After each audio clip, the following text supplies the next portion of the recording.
नमो अरिहन्ताणं नमो सिद्धाणं नमो आर्याणं नमो वज्रायाणं नमो लोये सव्यसाहुणं मङ्गलं भगवान् वीरो मङ्गलं गौतमो गणि मङ्गलं कुन्दकुन्दार्यो जैनधर्मोऽस्तु मङ्गलम् सर्वमङ्गलमाङ्गल्यं सर्वकल्याणकारकं प्रधानं सर्वधर्माणां जैनं जयतु शासनं जैनं जयतु शासनं सर्वव्यापैकचिद्रूप स्वरूपाय परात्मने सोपलब्धिप्रसिद्धाय ज्ञानानन्दात्मने नमः। प्रवचन सार की ज्ञेय तत्व प्रज्ञापन अधिकार की अंतिम गाथा नंबर 200 है ना। तो उसमें ये बात आई थी कि 5वीं गाथा में साम्य भाव की जो प्रतिज्ञा की थी उस प्रतिज्ञा का निर्वहन करते हुए आचार्य भगवान स्वयं भी मोक्ष मार्गभूत शुद्धात्म प्रवृत्ति करते हैं, है ना। इसमें ये बात हो गई थी, गाथा हमने कल पढ़ी थी कि ऐसा होने से अर्थात शुद्धात्मा में प्रवृत्ति के द्वारा ही मोक्ष होता होने से ही शब्द का प्रयोग किया, इसके अलावा कोई दूसरा उपाय नहीं, है ना। इस प्रकार आत्मा को स्वभाव से ज्ञायक जानकर मैं निर्ममत्व में स्थित रहता हुआ ममता का परित्याग करता हूं। बस ये इतना सा काम करता हूं। क्या काम है मोक्ष मार्ग में? क्या लगने का मतलब क्या है कि आत्मा को स्वभाव से ज्ञायक जानकर, है ना। आत्मा स्वभाव से ही ज्ञायक है और जो स्वभाव से ज्ञायक जान करके मैं निर्ममत्व में स्थित रहता हुआ, बस उस आत्म स्वभाव में निर्ममत्व में मैं स्थिर रहता हुआ ममता का परित्याग करता हूं। परित्याग मैंने सब प्रकार से उसको मैं छोड़ता हूं, है ना। देखो मूल मार्ग है निर्ममत्व में स्थिरता। आ गया? तो निर्ममत्व में स्थित हुआ तो वहां अपने आप ममता का परित्याग होता है, तो उसको बोलते हैं कि मैं ममता का परित्याग करता हूं। ये गाथा हुई थी, इसकी टीका आज शुरू करते हैं। देखो आचार्य भगवान के शब्द देखो, किसी को ऐसा लग सकता है कि कैसा अभिमान है इनको, लेकिन भावलिंगी संतों की मस्ती है। वो कहते हैं मैं यह मोक्षाधिकारी, क्या शब्द का प्रयोग किया? मोक्षाधिकारी। मैं मोक्ष का अधिकारी, मैं यह मोक्षाधिकारी। समझ में आया कि नहीं आया?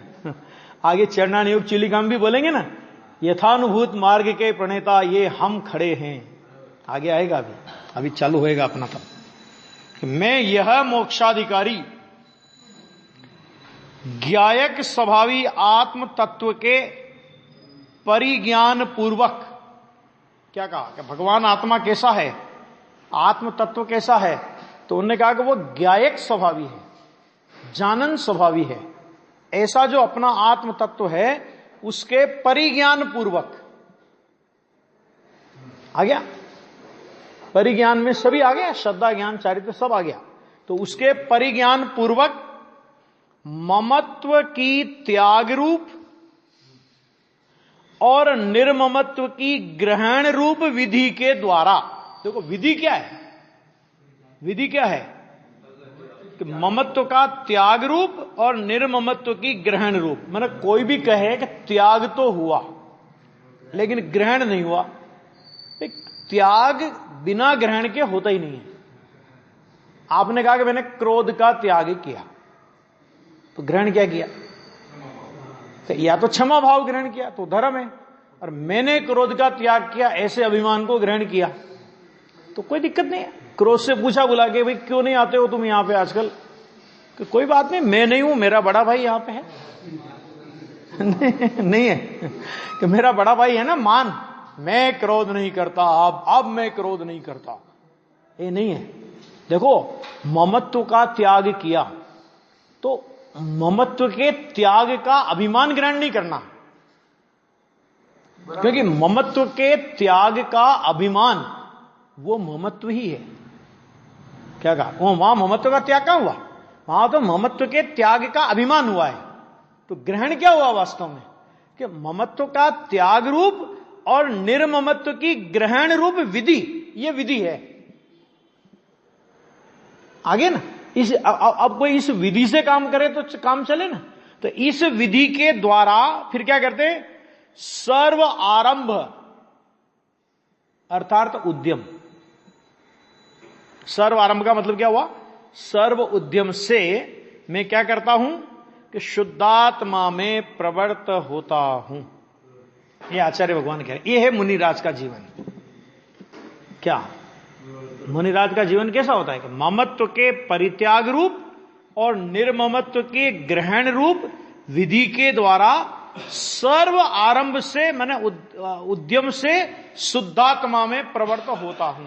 तो जो इस तरह इस विधि के द्वारा शुद्धात्मा में प्रवृत्त होते हैं वे भावलिंगी संत होते हैं। आगे, और जिन्हें आत्मा से द्वेष हो, आ गया, तो अपने आप से द्वेष। आत्मा से द्वेष है तो किसी से थोड़ी द्वेष है उसको। आत्मा माने कौन है? आत्मा माने स्वयं। अब जिसे आत्मा से द्वेष है उसे, इसका मतलब उसको स्वयं से द्वेष है, दूसरे से क्या द्वेष होगा उसमें? तो देखो, ये प्रवृत्त होता हूं। क्यों प्रवृत्त होता हूं साहब? और कोई काम नहीं है? तो उन्होंने कहा क्योंकि अन्य कृत्य का अभाव है, अर्थात दूसरा कुछ भी करने योग्य नहीं है। कुछ भी करने योग्य नहीं है। आप पढ़े वो अलग मुद्दा है, लेकिन करने योग्य नहीं है। 28 मूल गुण तो करने योग्य है कि नहीं महाराज? आपने तो कह दिया कुछ भी करने योग्य नहीं है, शुद्धात्मा में प्रवृत्ति ही करने योग्य है। तो 28 मूल गुण का पालन करोगे कि नहीं करोगे? करने योग्य नहीं है, पहले यह नक्की करो। नहीं प्रवृत्त हो पाएंगे तो अपवाद मार्ग के रूप में आएंगे। अभी आगे आएगा अपवाद मार्ग और उत्सर्ग मार्ग की बात आएगी ना। लोग अपवाद मार्ग का मतलब क्या समझते हैं? कि 28 मूल गुण में दोष लग जाए उसका नाम अपवाद मार्ग है। ऐसा नहीं है।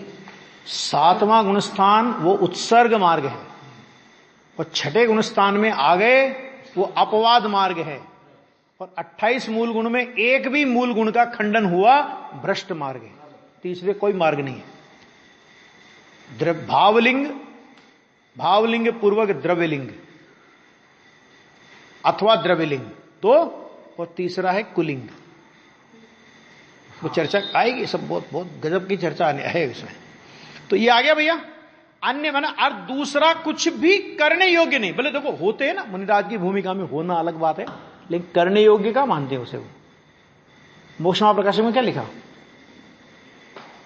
हे बुद्धि है। करने योग्य माने तो सम्यक दर्शन भी नहीं है। देखो, करने योग्य माने तो सम्यक दर्शन भी नहीं है।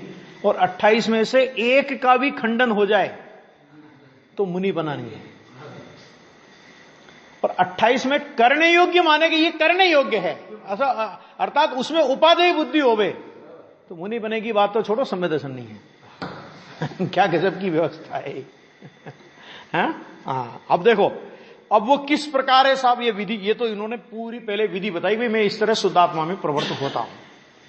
कि होते कैसे हो जरा हमें बताओ तो, विस्तार के साथ वो विधि समझाओ तो वो कह रहे हैं कि वह इस प्रकार है। किस प्रकार है? देखो, अर्थात मैं इस प्रकार शुद्धात्मा में प्रवृत्त होता हूं। देखो, इस मैं प्रवृत्त होता हूं ये कहकर के वो अपनी वो किस तरह आचार्य भगवान शुद्धात्मा में प्रवृत्त हुए, एक प्रकार से ये कहकर के वो शुद्धात्मा में प्रवृत्ति की विधि बता रहे हैं। इसका मतलब क्या? कि यदि तुम्हें भी शुद्धात्मा में प्रवृत्त होना हो तो ये विधि है। क्योंकि जिस विधि से हम चले और हम शुद्धात्मा में प्रवृत्त हुए, कि वही विधि हमारे लिए कुछ विधि और तुम्हारे लिए कुछ विधि, ऐसा नहीं हो सकता। देखो, ये तो हो सकता है कि शुद्धात्मा की प्रवृत्ति में क्वांटिटी का फर्क हो सकता है, मात्रा का फर्क हो सकता है, लेकिन क्वालिटी का फर्क नहीं हो सकता। क्वालिटी एक ही प्रकार की, प्रकार एक ही है, कम ज्यादा का फर्क होगा। मुनिराज है, उनको शुद्धात्मा में प्रवृत्ति होगी तो वो प्रचुर स्व संवेदन होगा। वहां पर प्रचुर स्व संवेदन ऐसा कि चलते चलते 7वां गुणस्थान आ जाएगा। आ गया? आहार लेते लेते 7वां गुणस्थान आ जाएगा, प्रवचन करते करते 7वां गुणस्थान आ जाएगा। 5वें गुणस्थान में और 4थे गुणस्थान में वो दशा नहीं है। एक प्रसंग बना था ऐसा, किसी ने सुनाया था मुझे, कोई बहुत अच्छा प्रवचन चल रहा था गुरुदेव श्री का सोनगढ़ में, अध्यात्म का बहुत रहस्य से भरपूर। तो ऐसा मतलब वो अंदर ऐसे ऐसे आत्म विभोर होते थे। तो किसी ने बाद में कहा कि साहब आज तो ऐसा लगा कि जिससे आप प्रवचन करते करते कई बार आत्मा में डुबकी मारा है, कई बार आत्मा में आपने डुबकी लगा ली, ऐसा लगा। गुरुदेव श्री ने कहा कि भाई वो हमारी दशा नहीं है। प्रवचन करते करते आत्मा में डुबकी लगा जाए कि ये दशा हमारी दशा नहीं है, ये दशा मुनिराज की दशा है। आगे बात समझ में है ना? तो अब वो प्रवृत्ति कैसे होती है तो वो बताते हैं कि मैं इस प्रकार प्रवृत्त होता हूं शुद्धात्मा में। तो वो एक प्रकार से शुद्धात्मा में प्रवृत्ति की विधि बताते हैं। तो क्या कहते हैं कि प्रथम तो मैंने सबसे पहले तो हमने ये नक्की किया कि प्रथम तो मैं स्वभाव से गायक ही हूं। ये इतनी जोरदार गाथा है कि मजा आ जाए, ऐसी गाथा है। क्या कहा कि प्रथम तो मैं स्वभाव से गायक ही हूं, नए नहीं लगाया यहां पे, स्वभाव से गायक ही हूं। हो गया, नक्की हो गया सब, हो गया निर्णय, वो तो है ना। फिर क्या कहा, अच्छा अब जब गायक हूं तो मेरा कार्य क्या हुआ कि केवल गायक होने से, माने मात्र गायक होने से मेरा विश्व माने समस्त पदार्थों के साथ भी सहज गेय गायक लक्षण संबंध ही है। कि सारे विश्व के साथ मेरा क्या संबंध है कि कोई संबंध नहीं है। गेय गायक संबंध, तो गेय गायक संबंध मतलब क्या कि विश्व के पदार्थ ज्ञान में यदि ज्ञात हो तो हो जाए, नहीं होवे तो भी मुझे कोई अपेक्षा नहीं है। गेय गायक संबंध का मतलब कोई संबंध नहीं, विश्व के साथ कर्ता कर्म संबंध नहीं, भोक्ता भोग्य संबंध नहीं। समझ में आ गया कि नहीं आ गया? कोई ऐसा संबंध नहीं, आधार आधेय संबंध नहीं, स्व स्वामी संबंध नहीं। कौन सा संबंध है कि गेय गायक संबंध। तो गेय गायक संबंध में कौन सा संबंध होता है? दर्पण में पदार्थ झलके, तो पदार्थ का और दर्पण का कौन सा संबंध हुआ? कोई संबंध नहीं। वो वास्तव में क्या संबंध है? अरे ज्ञान की स्वच्छता है और गेय में प्रमेयत्व है ना। तो ज्ञान की स्वच्छता के कारण गेय जैसे गेयाकार ज्ञान में अपनी योग्यता से गेय की अपेक्षा बिना, गेय है इसलिए नहीं, लेकिन ज्ञान की स्वयं की उस प्रकार की योग्यता है तो उस प्रकार के गेयाकार बन जाते। तो गेय गायक संबंध कहना है तो व्यवहार से को गेय गायक संबंध ही है। क्यों गेय गायक संबंध क्यों कहा? किंतु अन्य स्वस्वामी लक्षणादि संबंध नहीं है। स्वस्वामी लक्षणादि, स्वस्वामी संबंध, कर्ता कर्म संबंध, भोक्ता भोग्य संबंध, समझ आ गया कि नहीं आ गया? है ना कि ये जितने भी संबंध कहे जाते हैं कि इन पदार्थों के साथ मेरा ऐसा कोई संबंध नहीं है। बोलो तो हो गया, पूरे विश्व के प्रति निर्ममत्व हो गया कि नहीं हो गया? कि मेरा विश्व के किसी भी पदार्थ के साथ जानने के अलावा दूसरा कोई संबंध नहीं है। मेरे वे कुछ नहीं लगते।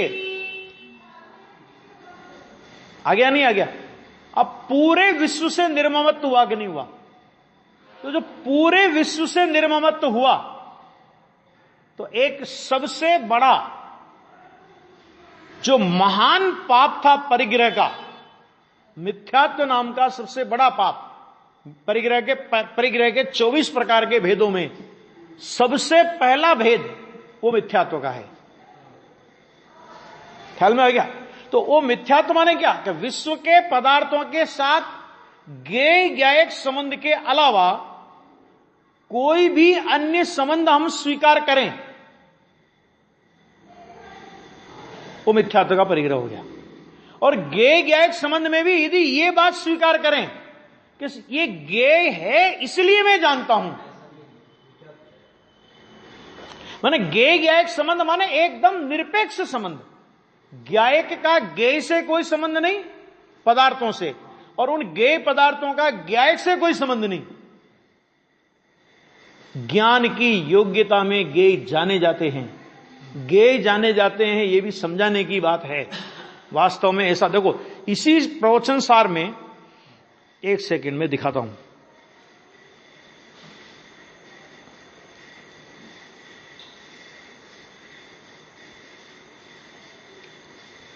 ये जय सेनाचार्य की टीका है ना, तो जय सेनाचार्य की टीका में एक बहुत बढ़िया बात लिखी उन्होंने।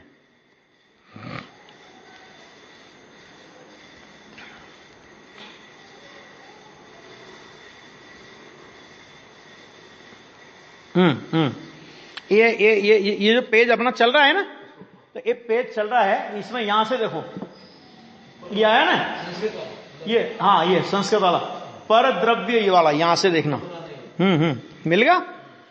मिल गया? देखो यहां पे तथापि, यहां से लो, तथा ही अहम तावत केवल ज्ञान दर्शन स्वभावत्वेन ज्ञाय केवल टंकोत्कीर्ण स्वभाव, केवल ज्ञान दर्शन टंकोत्कीर्ण स्वभाव वाला हूं। तथा भूतस्य, मिल गया? नीचे नीचे की लाइन है, तथा तथा भूतस्य सतो मम न केवलम स्वस्वाम्यादय पर द्रव्य संबंधा न संति। स्वस्वामी संबंध पर द्रव्य आदि के साथ कुछ नहीं। फिर बाद में क्या लिखा आचार्य जैसन, क्या लिख रहे हैं? निश्चयेन, मान निश्चय से देखा जाए तो, अगला पेज, ज्ञेय ज्ञायक संबंधो नास्ति। क्या ये जो ज्ञेय ज्ञायक संबंध भी हम कह रहे हैं ना, कि एक ज्ञेय ज्ञायक संबंध भी इसलिए कह रहे हैं कि स्वस्वामी संबंध का निषेध करना, तो ज्ञेय ज्ञायक संबंध को खड़ा किया। लेकिन निश्चय से अगर विचार करोगे तो मेरा तो परद्रव्य के साथ ज्ञेय ज्ञायक संबंध भी नहीं है। तो फिर किसके साथ ज्ञेय ज्ञायक संबंध है? कि मैं ही ज्ञेय, मैं ही ज्ञाता और मैं ही ज्ञान। ठीक है ना? अब उस ज्ञान की परिणति में सारे विश्व के ज्ञेयाकार बनते हैं। सच में तो उस पर्याय के साथ मेरा संबंध है, क्योंकि वो पर्याय मेरी है ना? लेकिन उस पर्याय में विश्व के पदार्थों जैसे आकार देख करके विश्व के साथ ज्ञेय ज्ञायक संबंध कहना, इसका नाम व्यवहार है। निश्चय से तो कोई संबंध नहीं है। ये आचार्य जैसे कह रहे हैं, और अमृतचंद्र भी यही कह रहे हैं। आगे वो लिखेंगे मानो की कह करके वो सारा बात उड़ा देंगे। देखो अभी आ गया, समस्त पदार्थों के साथ भी फिर क्या शब्द का प्रयोग किया है? देखो क्या लिखा, स्वभाव से ही मैं ज्ञायक ही हूं, और केवल ज्ञायक होने से, केवल माने ओनली, मात्र ज्ञायक होने से मेरा विश्व माने समस्त पदार्थों के साथ भी सहज ज्ञेय ज्ञायक लक्षण संबंध ही है। सहज ज्ञेय ज्ञायक लक्षण संबंध का क्यों सहज शब्द क्यों डाला? एक एक शब्द का मूल्य है ना, तो सहज शब्द क्यों डाला? ज्ञेय ज्ञायक संबंध कहते थे, सहज शब्द क्यों डाला? सहज ज्ञेय ज्ञायक संबंध क्या मतलब? कि मैं उन पदार्थों को जानने के लिए उन पदार्थों के पास जाता नहीं, और वे पदार्थ ज्ञान में झलकाने के लिए मेरे ज्ञान में प्रवेश नहीं करते। ज्ञान ज्ञान में रहता है, ज्ञेय पदार्थ में रहते हैं, है ना?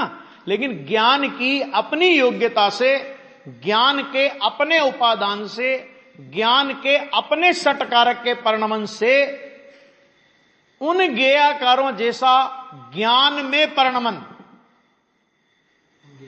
उन गेयाकार जैसा ज्ञान में प्रतिबिंब, उन गेयाकारों जैसी ज्ञान में झलक, समझ में आ गया कि नहीं? जिस नाम से कहना हो, है ना, कि वो होती है कि वो वास्तव में तो ज्ञान रूप है।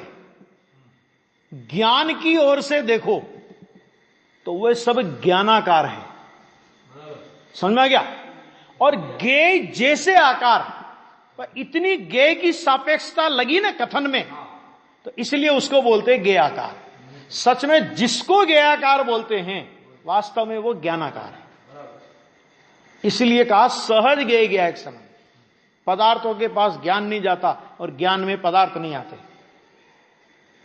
सच तो यह है कि त्रिकाली द्रव्य स्वभाव भी ज्ञान की पर्याय में नहीं आता, और ज्ञान की पर्याय भी त्रिकाली द्रव्य स्वभाव के साथ एक में एक नहीं होती, मतलब द्रव्य रूप नहीं होती, वो द्रव्य का ज्ञान होता है। ऐसा है, मतलब जैसे परद्रव्य ज्ञान की पर्याय में नहीं आते और ज्ञान की पर्याय परद्रव्य में नहीं जाती, यही नियम पर गेय को जानने के संबंध में जो नियम है, पर गेय को जानने की जो व्यवस्था है, ज्ञान में ज्ञायक को जानने की भी वही व्यवस्था है। आ गया? ये गुरुदेव के प्रवचन में आया है एक जगह, बहुत अच्छा खुलासा किया हमने कि ज्ञान अपना नेचर थोड़ी बदलेगा। ज्ञान की पर्याय में ज्ञायक आ जाएगा कि ज्ञान की पर्याय में ज्ञायक आएगा तो अगले समय ज्ञायक को मरना पड़ेगा, क्योंकि ज्ञान की पर्याय तो अगले समय जाएगी। और ज्ञान पर्याय यदि ज्ञायक में चला गया तो ज्ञान पर्याय वो त्रिकाली हो गई, वो तो त्रिकाली है। फिर तो द्रव्य त्रिकाली तो पर्याय त्रिकाली, तो जानने की क्रिया कहां होगी फिर? क्योंकि त्रिकाली में क्रिया नहीं होती, त्रिकाली निष्क्रिय होता है। जो पारनामिक भाव है ना, सहज स्वभाव, कि सहज स्वभाव तो निष्क्रिय है, क्रिया तो पर्याय में होती है। तो जो व्यवस्था ज्ञेयों को जानने की है वास्तव में वही व्यवस्था ज्ञायक को जानने की है। अरे पैटर्न तो वही रहेगा। आ गया?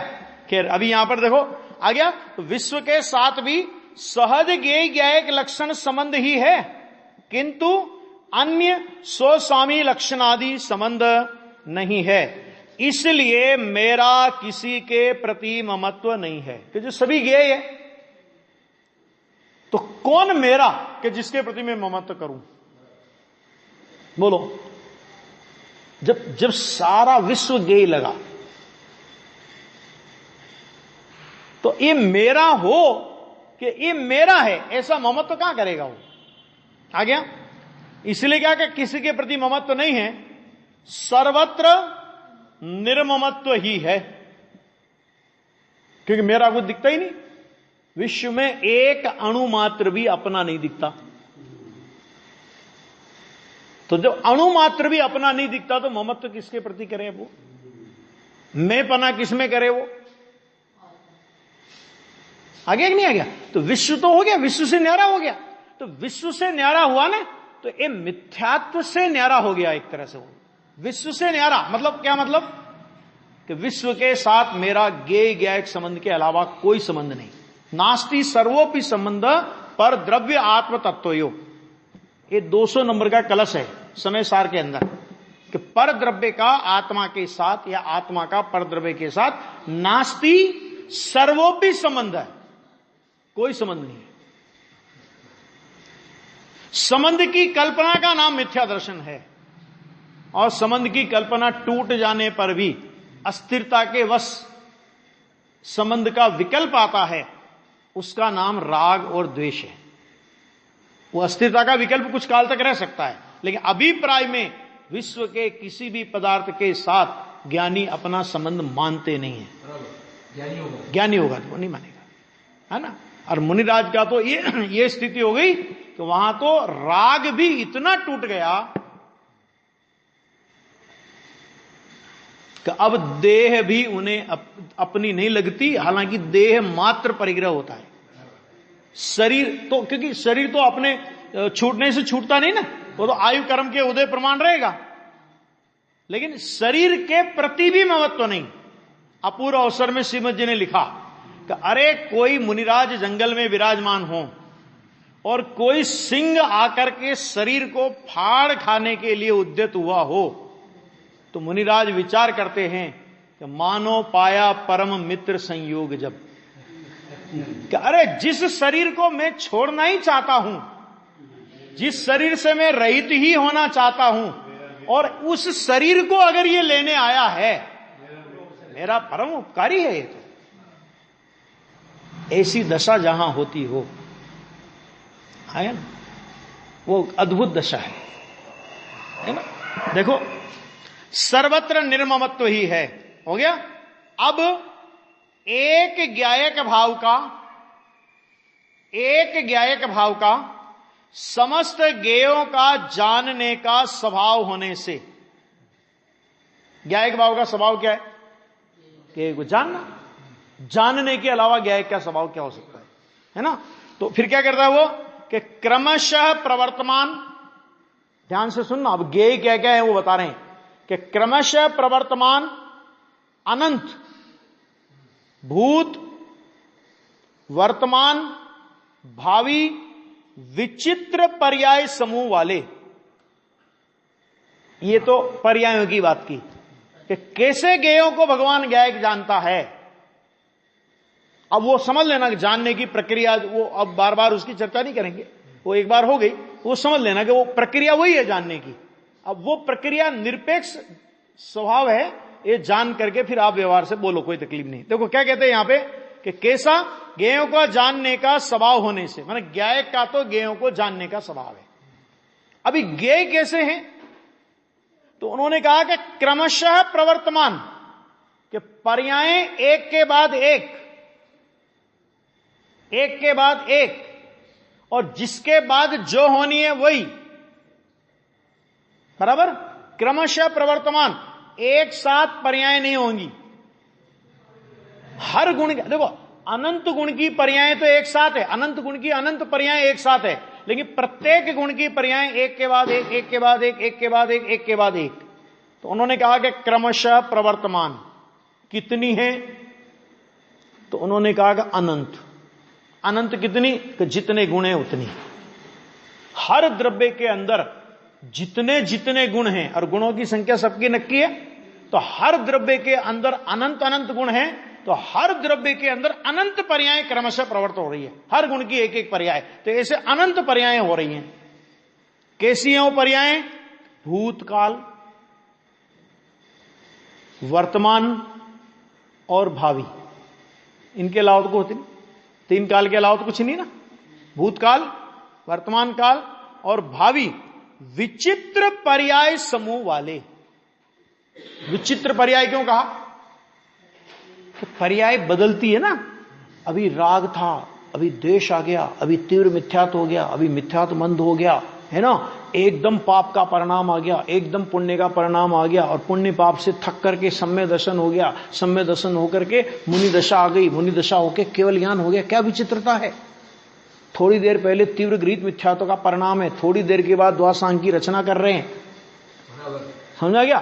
थोड़ी देर पहले भगवान पार्श्वनाथ पे पत्थर बरसा रहे हैं, थोड़ी देर बाद पार्श्वनाथ के समोषण में सम्यक प्राप्त कर रहे हैं। ये क्या है? ये कैसी विचित्रता है ये पर्यायों की, है ना। तो एक कह रहे कि विचित्रता, भूत वर्तमान भावी विचित्र पर्याय समूह वाले एक।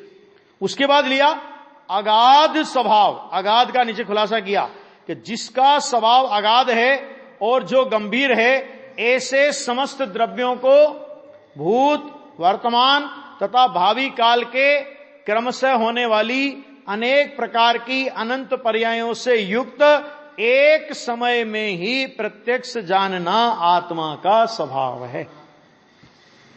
सर्वद्रव्य पर्यायेषु केवलस्य। छटाला में कहा सकल द्रव्य के गुण अनंत पर जाए अनंता, जाने एक एक काल प्रकट केवली भगवंता। मैंने ज्ञान का स्वभाव ऐसा है जानने का,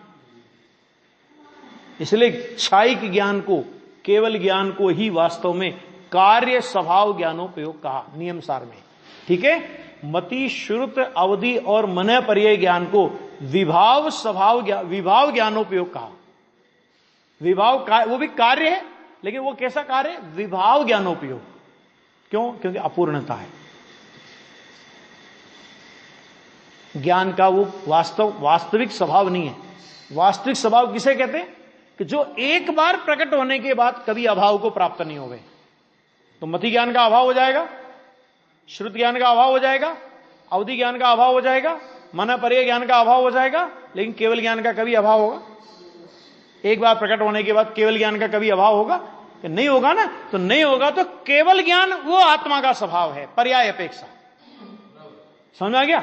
माने ज्ञान की पूर्ण दशा वो आत्मा का स्वभाव, और ज्ञान की अपूर्णता वो आत्मा का विभाव। दूसरी भाषा में कहें तो राग द्वेष मोह, इसको तो आप भाव कर्म समझते ही हैं, इसको तो कहने की जरूरत ही नहीं है ना।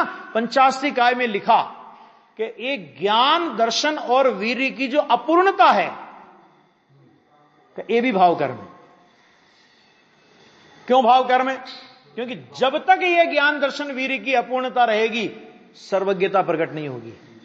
तो यथाख्यात चारित्र का भाव कर्म है राग द्वेष मोह, और ज्ञान दर्शन वीर्य की पूर्णता का प्रकट होने में बाधक रूप भाव कर्म है ज्ञान दर्शन वीर्य की अपूर्णता। और इसलिए प्रवचन सार के मंगलाचरण में कहा, क्या कहा? धोई धाई कम्म मलम। आगे कि नहीं आ गया कि घाती कर्मों को धोकर, माने उनको मिटाकर, उसका अर्थ उन्होंने क्या? द्रव्य भाव घाती कर्म। ये प्रवचन सार की शुरुआत की गाथा में लिया कि द्रव्य भाव घाती कर्म। तो अभी द्रव्य भाव घाती कर्म क्या है? ज्ञानावणी दर्शनावणी मोहनी अंतराय, ये द्रव्य घाती कर्म है ना। और राग द्वेष मोह, ये भावघाती कर्म मोहनी का। ज्ञान दर्शन वीर्य का भावघाती कर्म क्या हुआ? कि ज्ञान दर्शन वीर्य की अपूर्णता, यानी गणधर का 4 ज्ञान भी भावघाती कर्म है। मिथ्या ज्ञान की तो बात ही क्या करें, मिथ्या ज्ञान की तो बात ही क्या करें। गणधर भगवान का 4 ज्ञान वो भी भावघाती कर्म है, क्योंकि सर्वज्ञता नहीं है। उसका भी अभाव होगा तब सर्वज्ञता आएगी। तो जिसका अभाव हो जाए उसका नाम भावघाती कर्म।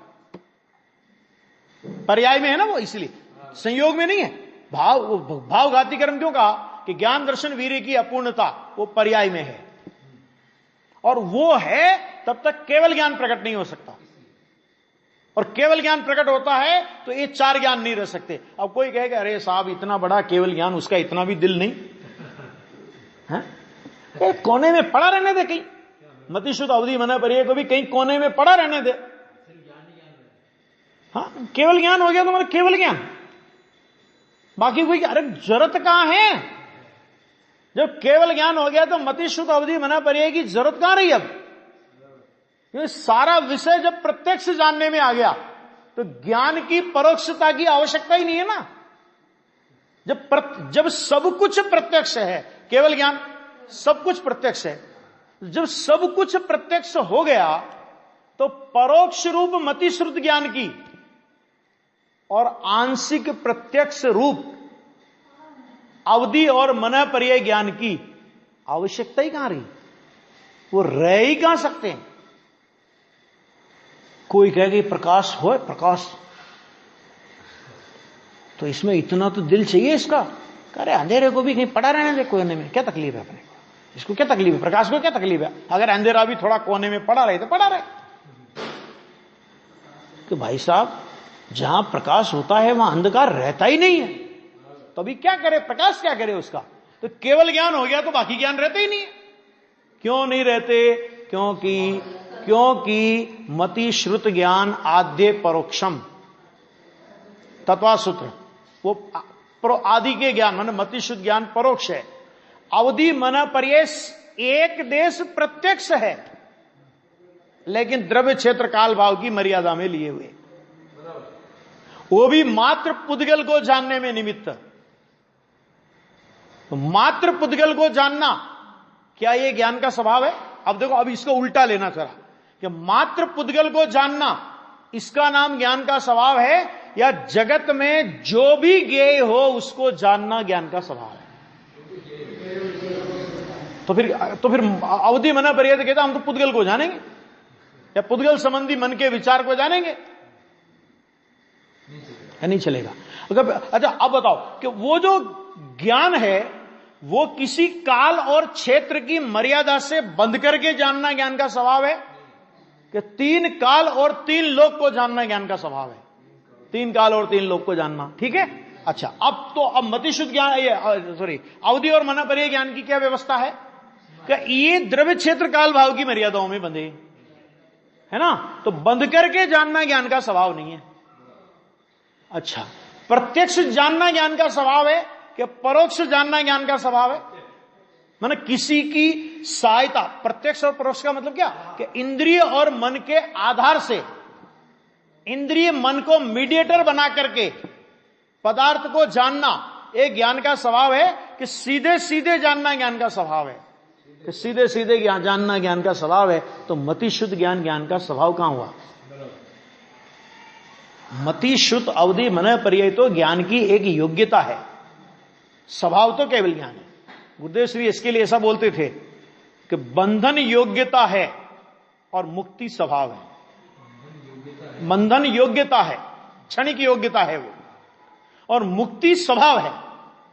क्योंकि स्वभाव ऐसा कि त्रिकाली स्वभाव भी वैसा है और पर्याय में परिणमने के बाद उसका कभी अभाव नहीं होता।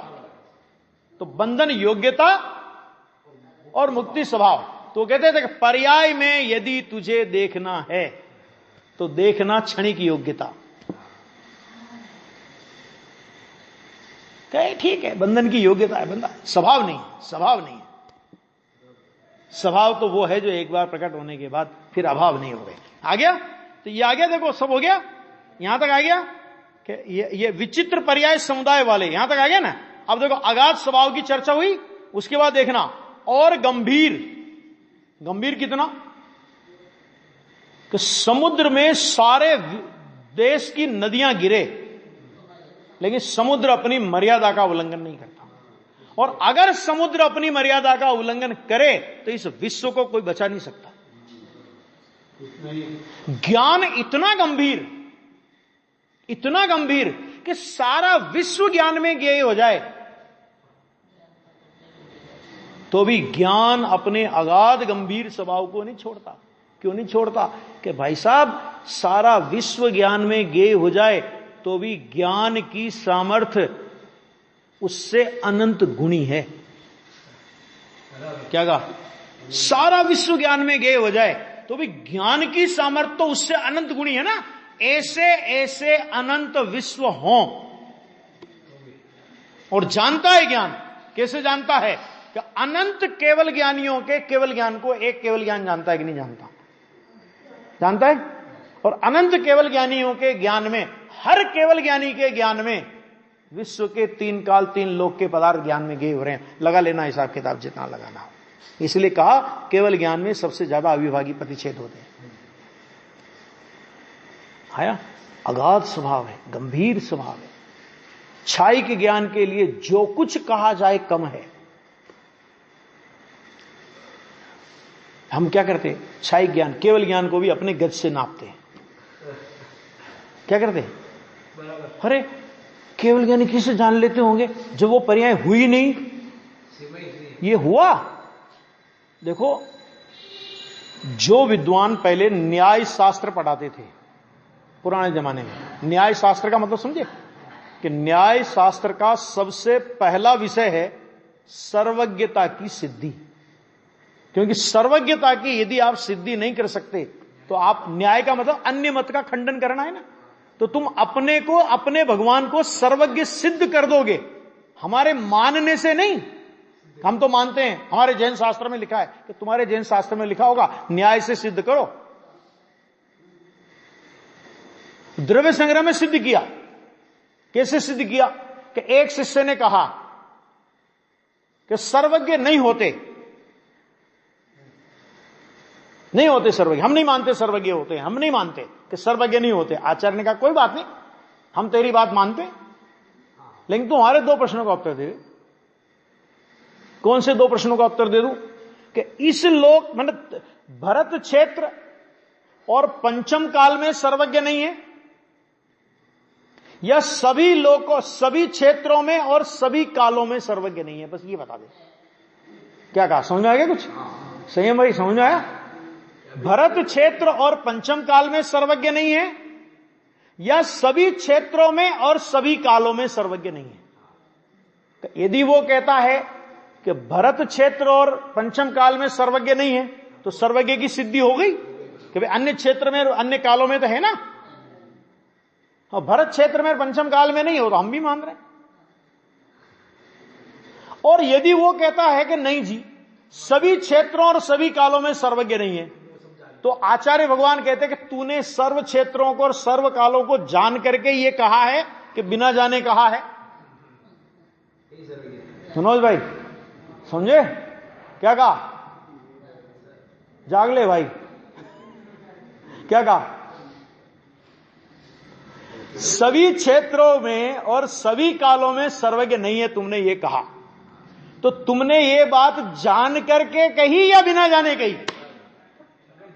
अगर तू बिना जाने कहता है तो तुझे कहने का अधिकार क्या है? और यदि तू कहता है कि मैंने जान करके ये बात कही है कि सभी क्षेत्रों और सभी कालों में सर्वज्ञ नहीं है, तो आचार्य कहते हैं कि हमें दूसरा सर्वज्ञ खोजना ही कहां है, तो खुद ही सर्वज्ञ हो गया, आ गया।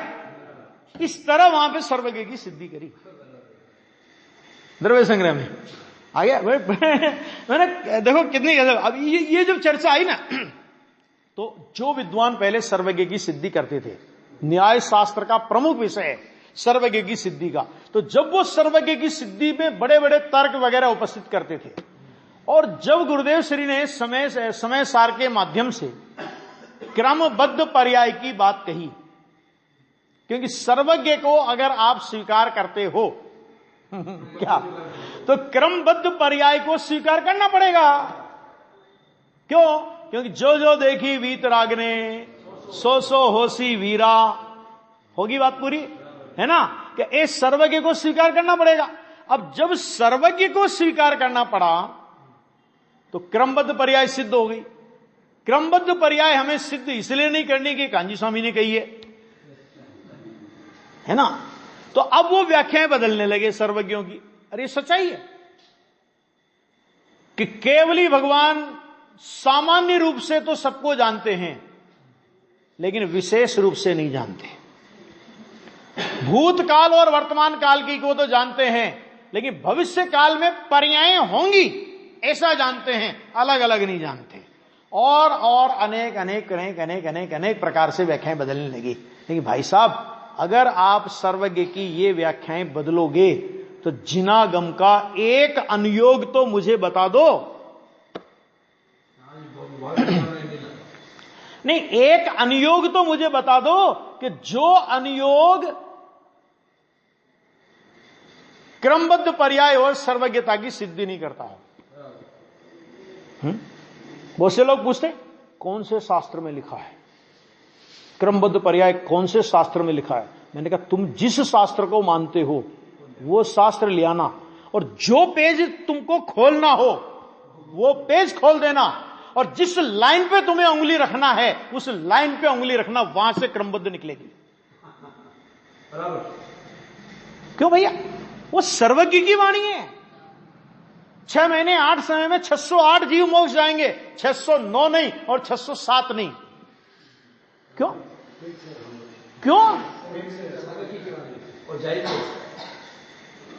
एक एक बिंदु पर ये बात एक एक बिंदु पर से सिद्ध होती है। मगर लाओ तो से तुम कौन सा शास्त्र लाते हो? क्रमबद्ध वहां से सिद्ध होगी। क्यों? क्योंकि वह सर्वज्ञ का वचन है ना। तो सर्वज्ञ का जो वचन है उसमें क्रमबद्ध पर्याय के अलावा क्या है? सर्वज्ञ का वचन सर्वज्ञ क्या सर्वज्ञ अनुसारणी होती है। मैं जो 10-10 भावों के वर्णन आए, ये भावी तीर्थंकर होंगे, फलाना होंगे, ये होंगे, वो होंगे, है ना, प्रथमानियों को फिर लगा दो लाइन पे कि ये नहीं है, मान्य नहीं हमको। क्योंकि क्रमबद्ध, क्यों वही जीव तीर्थंकर क्यों होगा साहब? वही जीव वही क्यों होगा? पहला तीर्थंकर राजा सैनिक क्यों होगा? राजा सैनिक पहला तीर्थंकर। हम तो दूसरे को वहां पे सेट करेंगे। आ गया? ऐसे बहुत सारी तर्क है, युक्तियां हैं, बहुत गजब का है ना। तो यह यहां पे कहा देखो कि कैसे हैं कि भावी विचित्र समुदाय वाले अगाध स्वभाव और गंभीर ऐसे समस्त द्रव्य मात्र को, कौन सा द्रव्य बाकी बचा? द्रव्य मात्र के अलावा द्रव्य मात्र में कौन सा द्रव्य बचा बताना जरा। विश्व में कोई ऐसा द्रव्य नहीं कि जिसको केवली भगवान नहीं जानते हुए, है ना। तो द्रव्य मात्र को, अब देखो इसको मैं थोड़ा पढ़ता हूं, बाकी चर्चा कल करेंगे, कि मानो कह करके वो पूरी बात को उन्होंने पलट दिया। मानो कह करके व्यवहार से ऐसा कहा जाता है, मानो ऐसा होता नहीं है, लेकिन ऐसा मानो वे द्रव्य ज्ञायक में, अब ये खाली ये 4-5 बिंदु पढ़ लेते अपन, फिर पूरा करते हैं। मानो वे द्रव्य ज्ञायक में उत्कीर्ण हो गए हों, चित्रित हो गए हों, भीतर घुस गए हों, कीलित हो गए हों, डूब गए हों, समा गए हों, प्रतिबिंबित हुए हों। एक ही अर्थ है इनका, इतने शब्दों का एक ही अर्थ है। आ गया, इनकी चर्चा मैं कल करूंगा, लेकिन देखो इस प्रकार एक क्षण में ही जो शुद्धात्मा प्रत्यक्ष करता है, एक और ज्ञेय ज्ञायक लक्षण संबंध की अनिवार्यता के कारण ज्ञेय ज्ञायक को भिन्न करना अशक्य होने से विश्व रूपता को प्राप्त होने पर भी जो शुद्धात्मा सहज अनंत शक्ति वाले ज्ञायक स्वभाव के द्वारा एक रूपता को नहीं छोड़ता। अब ये बहुत गंभीर बिंदु हैं, इन पर अपनी चर्चा आगे और चलेगी।